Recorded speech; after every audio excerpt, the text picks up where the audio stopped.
Հանուն Հոր և Որդու և Ոգու Սրբոյ, ամեն։ Մեր Տերը Հիսուս Քրիստոս նստեց Հոր Աստծո աջ կողմում։ Այսօր համբարձումից 10-րդ օրն է։ Մեր Տերը Հիսուս Քրիստոս երբ երկինք էր համբարձվում, 9 10 հրեշտակներով անցնում էր, վեր էր խոյանում և 10-րդ օրը նստեց Հոր Աստծո աջ կողմում։ Ինչպես մի հաղթական թագավոր, երբ պատերազմից հաղթանակով դուրս է գալիս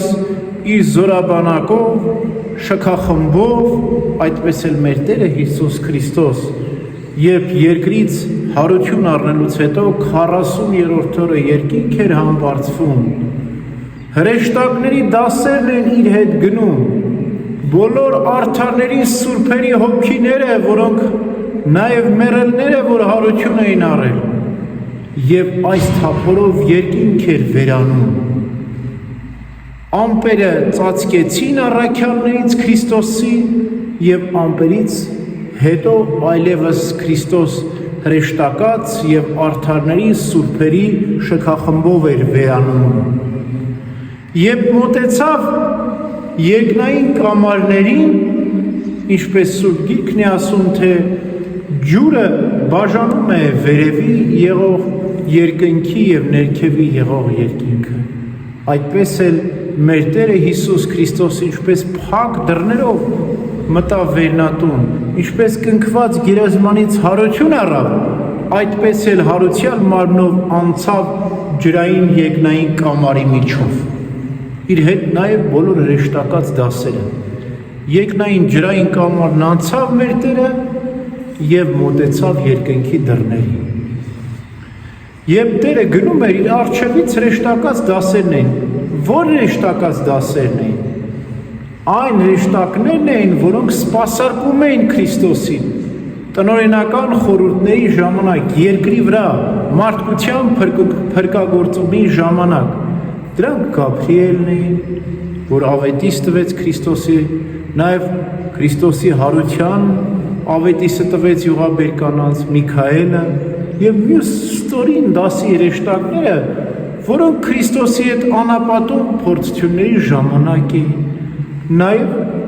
Գեթսեմանի պարտեզում զորացնում էին։ Այս ստորին դասի, ամենացածր դասի հրեշտակները Քրիստոսի հետ երկինք էին համբարձվում ու մոտեցան հրեշտակած դասերին։ Մենք գիտենք, որ հրեշտակած դասերը 9 են. Աթոր, քերովբեկ, սերովբեկ, տերություն, զորություն, իշխանություն, պետություն, հրեշտակապետ, հրեշտակ։ Այսպես վերից վար։ Հիմա Քրիստոս վարից վեր պետք է բարձրանար։ Վերից վար իջել էր, վարից վեր պետք է բարձրանար։ Եվ ահա հրեշտակները առաջին հրեշտակների դասերի դռները թակեցին։ Բացեք ձեր դռները, թող մտնի փառքի թագավորը։ Եվ հրեշտակները, որոնք չգիտեին, թե ով է այդ փառքի թագավորը, հարցնում են, ասում են, իսկ ով է այդ փառքի թագավորը։ Մենք տեսնում ենք խոցվածքներով, արյամբ ներկված, տանջված, չարչարված մի մարդ։ Իսկ ինչ էին Քրիստոսի խոցվածքները, 7 խոցվածքներն էին, գամմերը ձեռքերի, ոտքերի, կողը, և այդպես խոցվածքներով մեր Տերը փշպսակի տեղը երկինք էր վերանում։ Այդ բոլոր խոցվածքները, այդ բոլոր չարչարանքների նահատակության նշանները Քրիստոսի փառքն են։ Ինչպես զինվորը, երբ որ պատերազմում վերք է և մի ինչ-որ սպի է մնում, այդ նրա շքանշանն է կարծես փառքը, այդպես էլ մեր Տերը Հիսուս Քրիստոս իր մարմնի վրա գամերի և խոցվածքի տեղերով իր փառքն էր ցույց տալիս, բայց վերին դասի հրեշտակները չհասկացան և ստորին դասի հրեշտակները բարձրացրեցին, ասացին, սա մեր փառքի թագավորն է, պատերազմի մեջ է մտել, վերքեր ստացել է և հաղթանակած հիմա դուրս է գալիս, այդ փառավոր մարմնով, արյունաներկ մարմնով երկինք է գնում, Եվ նոր հրեշտակները հասկացան ու բացեցին դռները։ Եվ մեր Տերը Հիսուս Քրիստոս հերթով անցնում էր հրեշտակների, հրեշտակապետերի, պետերի, տերությունների, իշխանությունների, զորությունների, քերովբեների, սերովբեների եւ աթոռների դասերով։ Եվ այդպես ամեն դաս անցնելով 9 օր ընթանալով ամեն դասի կողմից փառավորվում էր Քրիստոս։ Հրեշտակները սովորեցին մարդկանցից։ Եթե մինչ այդ մարդիկ էին հրեշտակներից սովորում, այսօր հրեշտակները մարդկանցից սովորեցին, որովհետև մարդիկ Քրիստոսի հետ հարություն հառած մարդիկ էլ բարձրացրեցին հրեշտակներին, որ Քրիստոսի փրկagogությունը այսպես պետք է լիներ։ Եվ հավասարություն եղավ հրեշտակրած ու մարդկանց միջև։ Եթե մինչ այդ հրեշտակներն էին մարդկանց սովորում, այսօր մարդիկ են հրեշտակներից սովորեցնում եւ մենք հրեշտակներին հավասար դարձանք եւ հետագայում համընդհանուր հարության օրը մարդիկ պետք է լրացնեն անկյալ հրեշտակների թափուր տեղերը, որտեղ հրեշտակների մի մասը ընկել են երկնքից եւ այդ տեղերը թափուր են, դատարկ են եւ ահա այս բոլոր արդարներն ու սուրբերը կլրացնեն անկյալ հրեշտակների թափուր տեղերը եւ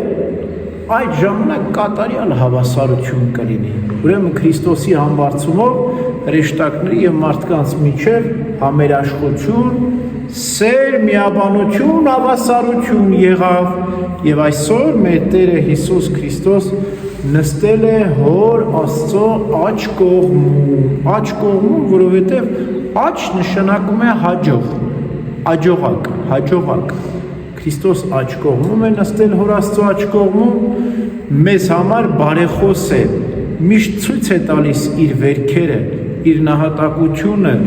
իր չարչարանքներն, ասում է ես մարդկային ազգի համար այս չարչարանքները կրեցի, հանուն իմ չարչարանքների հայր, ողորմիր մարդկանց, մեղքերին թողություն ու քավություն տուր։ Եվ այսպես մեր Տերը Հիսուս Քրիստոս իր Հոր Աստծո աջ կողմում միշտ նստած է ու մեզ համար բարեխոս է։ Բայց ինչու է բարձրացել նստել Հոր Աստծո աջ կողմում, որպեսզի խոստումը Սուրբ Հոգին ուղարկի մեզ, այսօր չէ, վաղը Սուրբ Հոգի գալուստն է, վաղը Սուրբ Հոգին կիջնի առաքյալների վրա, Քրիստոս այսօր կնստի Հոր Աստծո աջ կողմում, վաղը աստվածային պարգևներ, շնորհքներ կտա, ինչպես հաղթող թագավորը, երբ որ պատերազմից հաղթանակած դուրս է գալիս, հետո պարգևներ է բաժանում մարդկային ազգին,